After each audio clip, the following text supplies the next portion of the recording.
Welcome back, adventurers, to another episode of Resident Evil 7.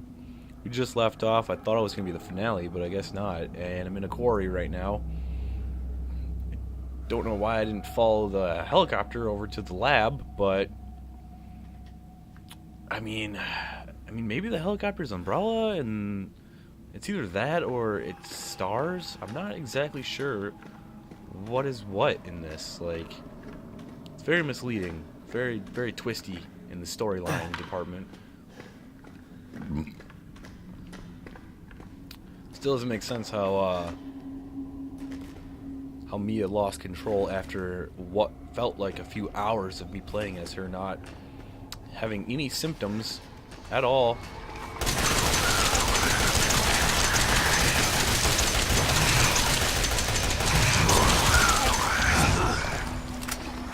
Ah, get the fuck out of here.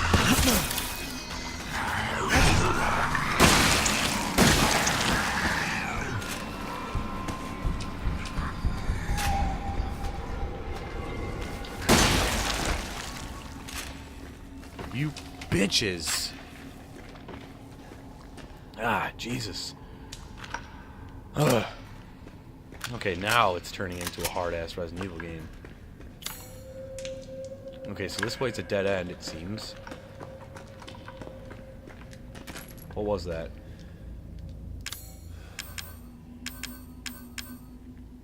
Was it mag ammo? Why are you only giving me one bullet for mag ammo? That's not fair. That's not fair at all, man. How am I doing on health? Green. Okay, good.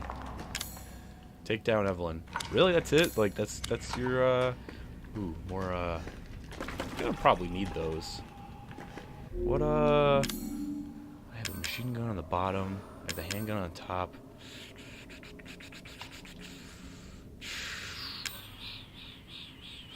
I'm running out of shotgun shells, though, aren't I? I only got 2 more bullets for shotgun shells. Well, once the shotgun runs out of ammo, I'll just switch it out for remote bombs. I checked that. Okay, so this is the only way to go.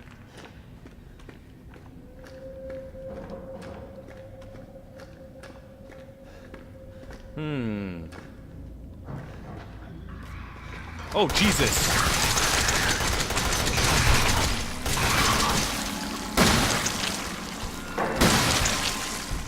Woo!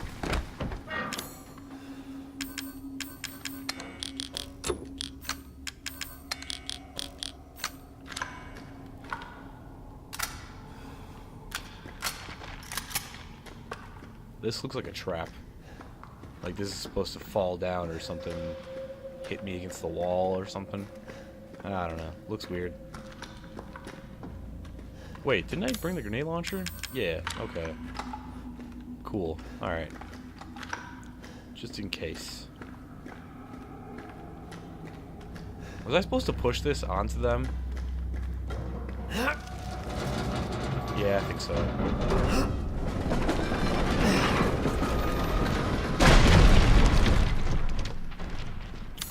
Damn, Ethan.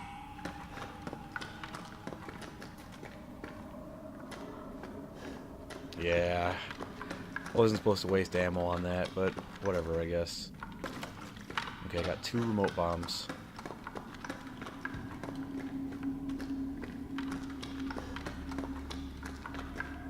No, I can't check it? No? Okay.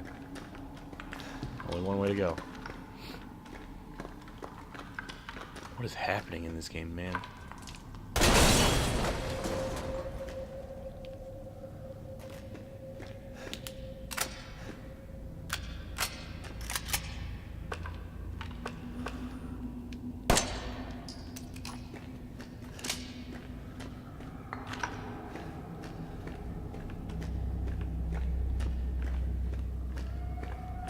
Man, those noises.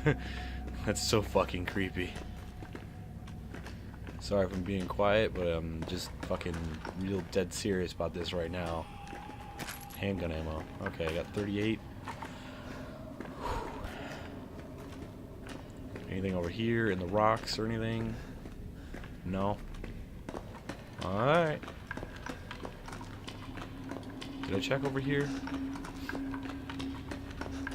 There's nothing. One way to go.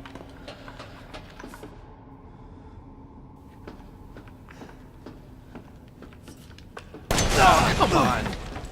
That spooked me. God damn it, Lucas. Urgh. Ooh, Lucas. Ooh.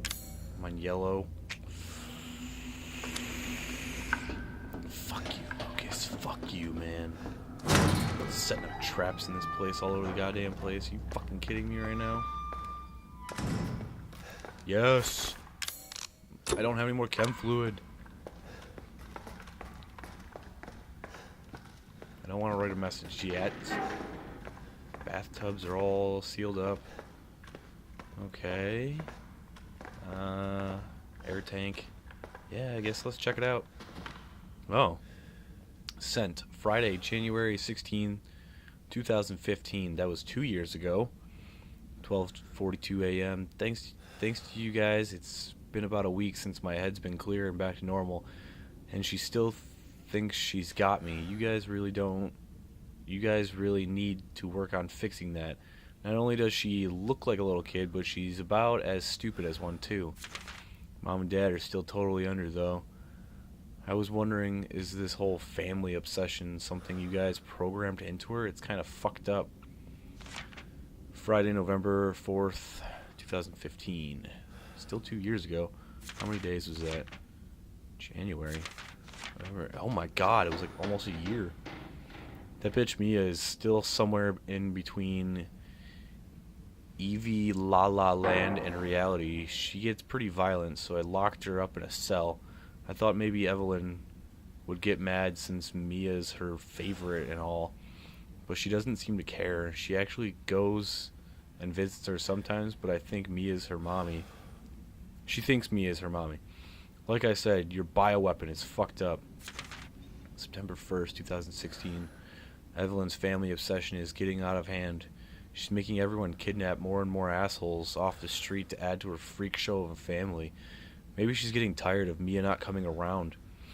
But it's a pain in the ass for me because I gotta clean up the mess whenever someone new comes along.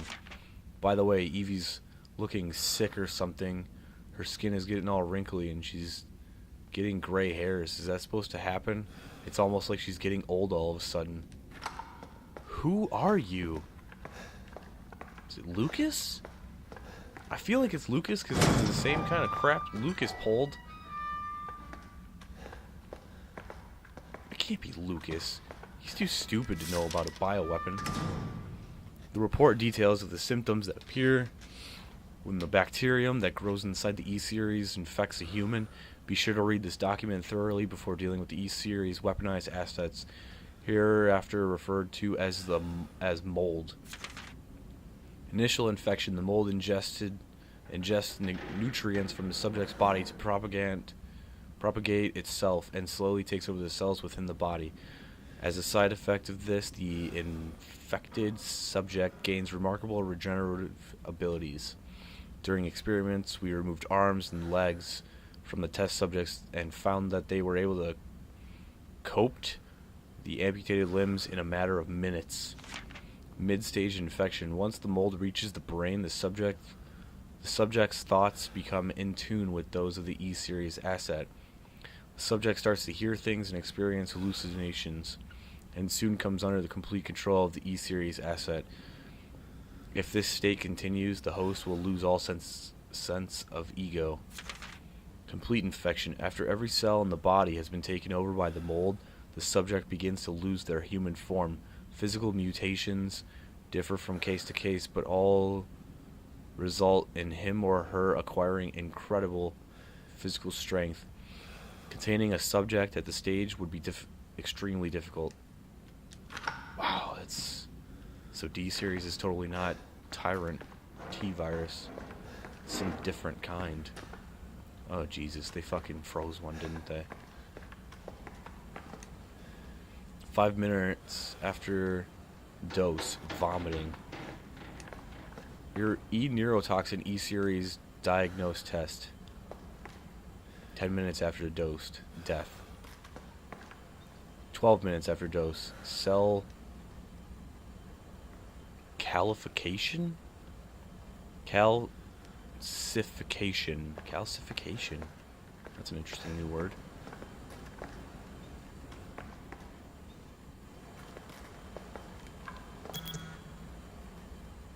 Target acquired.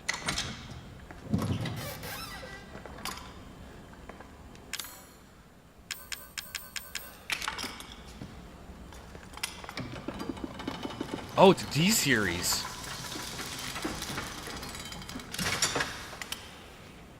E-neurotoxin.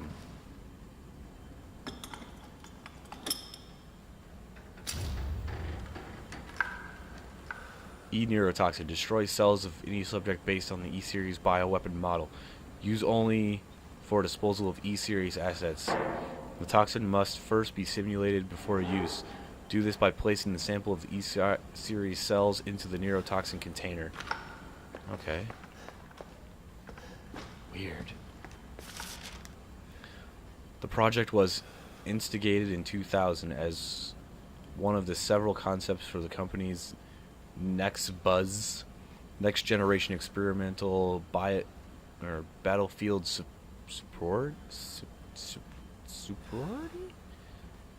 superiority, whatever, initiative, working with technical assistance from HCH to develop a bioweapon for neutralizing combatants.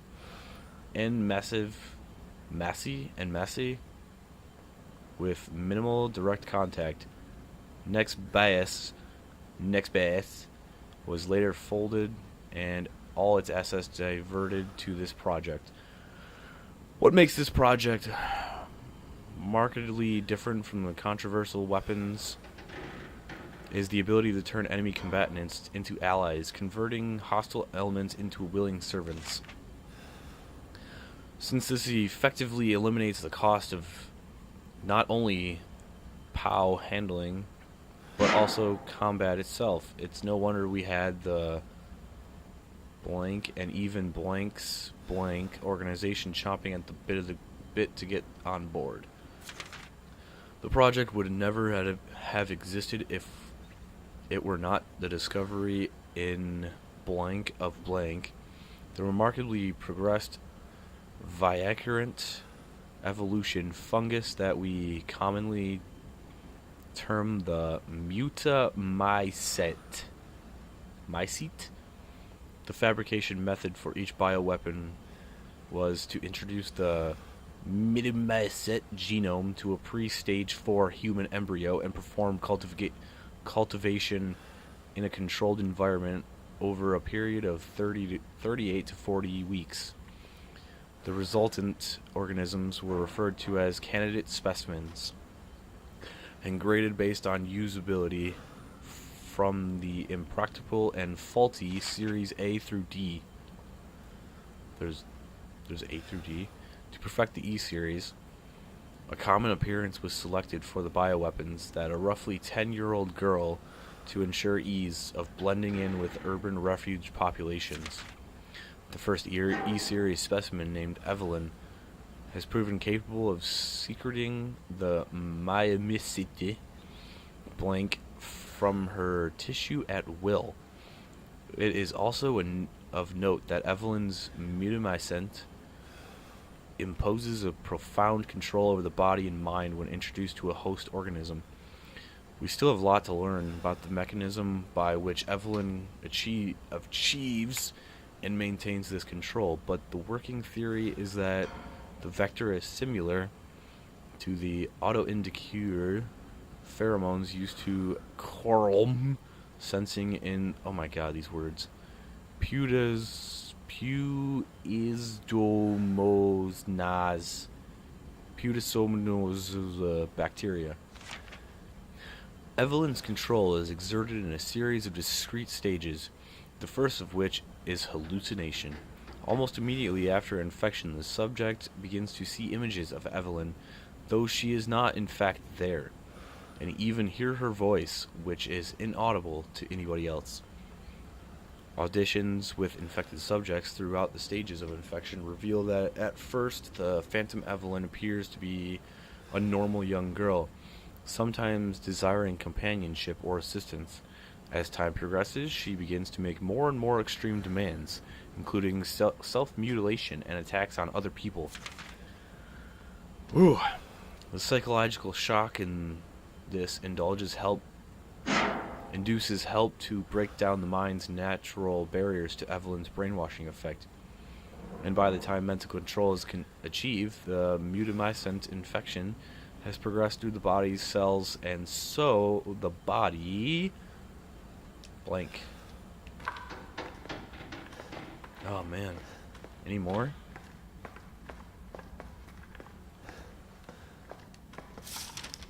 Evelyn's function also include the ability to form organisms from mycelia, the fungal filaments. The term organism is used loosely around here. Strictly speaking, they are superorganisms formed of countless mycelia, what's important, though, is that they exhibit a strong survival instinct and will defend themselves furiously with the slightest provocation. Their fungal toughness and the remarkable strength give them significant battle potential. The researchers have been calling those superorganisms the molded, made of mold, and also molded as in shaped. The name has a certain elegance to it. Not exactly. It's kind of really weird, but they do look like mold. For the treatment of accidental infections, performing on samples of Evelyn's body tissue produces a unique fungal serum. Administering the serum to an infected subject will cause the mycelia to calcify? Yeah, calcify. But if the subject's cells are already largely invaded, the serum will be fatal. Since the treatment window is so small, the serum's primary use is therefore disposal of infected subjects, or rather than a cure. In exploring the serum's potential, we found that subjecting it to blank would enhance its effects to extreme potency, becoming a compound we now call the E-neurotoxin, which in even tiny amounts. What's been interesting to observe in Evelyn's behavior is her obsession with the concept of family. In experiments, we found on multiple occasions that infected subjects were compelled to act as her mother or father, treating her as if she were really their daughter. Why did she settle upon a family as the theme for her mental control? This is just speculation, but it could be that she instinctively understands that a family unit is better suited to blending into social groups than a lone girl. On the other hand, well, a sentimental sort might suggest that she's making up for a perceived lack of love and her quarantined upbringing, a parent's love. Wow. That's a lot of fucking detail. Oh, good, a save point. Flame rounds? More flame rounds. Really? Who made all this? Ooh, and one narrow round. I haven't used one of those yet, but it's awesome. Oh my god, I'm full. Okay, yeah, get rid of those. Give me the remote bombs. First aid meds. Oh wait, I have shotgun shells. Well...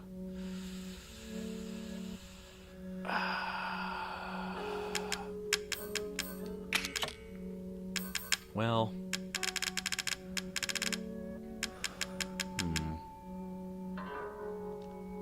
Either way, that is all the time we have for this episode. Thank you for watching. Make sure to leave a like, comment, subscribe, and don't worry about those notifications because they're going to be blocked anyway. You can't see what they say. They probably say something about, I like sticking bananas up my ass. I'm not saying I do, but... Oh, okay, man. Okay. Later, adventurers. I'll see you in the next one. It's probably going to be the finale. Jesus Christ, man. Do you ever stop writing?